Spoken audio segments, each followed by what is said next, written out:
Marston's Domain. Hey everyone, Marson here, and today I want to talk about Mario Party Superstars because I'm someone that was super hyped for it to come out. I enjoyed it a ton when it came out, and now I'm at 70 hours. So how do I feel about the game after playing it for 70 hours? And that's where I have to say, I think DLC is kind of needed at this point. So I was someone that didn't mind the 5 boards thing, and I do have 70 hours in it, so I clearly got my money's worth out of it. But now I definitely feel like 5 boards has made it a little stale.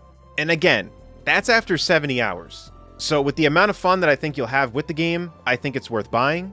But I just can't help but feel that now there just isn't enough variety with the boards to keep making it different enough that I want to jump in as much as I used to.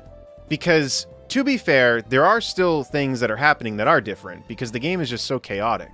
The problem is that if there are boards that you dislike, there's already only a pool of 5. So now you're limited to even less.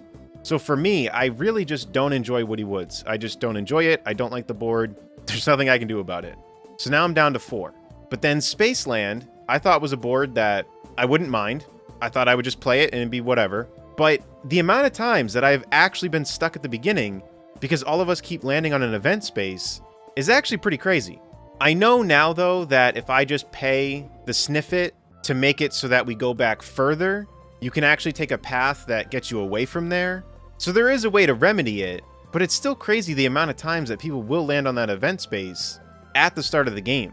It's just odds, and like I said, there is a fix for it. You can just pay the sniff it, so it's not really a problem. But I would argue, though, that if you've rolled like 3 1s or just low numbers in general, so 3 turns have gone by, and no one's really moving too far, and someone lands on that, and now you're at turn 4, and then you pay the sniff it, and then it happens again, and then you get sent back, and then you can finally take that alternate route. You're like 5 or 6 turns in, and you haven't really done anything. So even though there's a remedy for the problem, I still think it is an issue. And I don't think they're going to tweak the boards with updates. I mean, maybe they could, but I don't really think they will. So Spaceland has kind of gone down on my list on boards that I'll pick. So now I'm down to 3. And then with Peach's birthday cake, it seems like you want to get Bowser when you're picking the seeds. And that kind of blows my mind. Because if you keep getting Bowser, you can keep buying a star.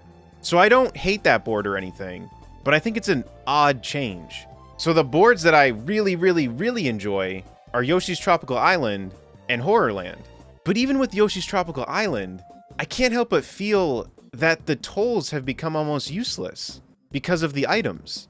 I don't even bother raising the price of the tolls anymore because it doesn't seem to do anything. You can just wait, buy an item, and either try to warp with someone, or just use the golden pipe. Or just buy a custom dice, if you don't want to wait all the way till the golden pipe is available to purchase, and you can just change where the star is anyway.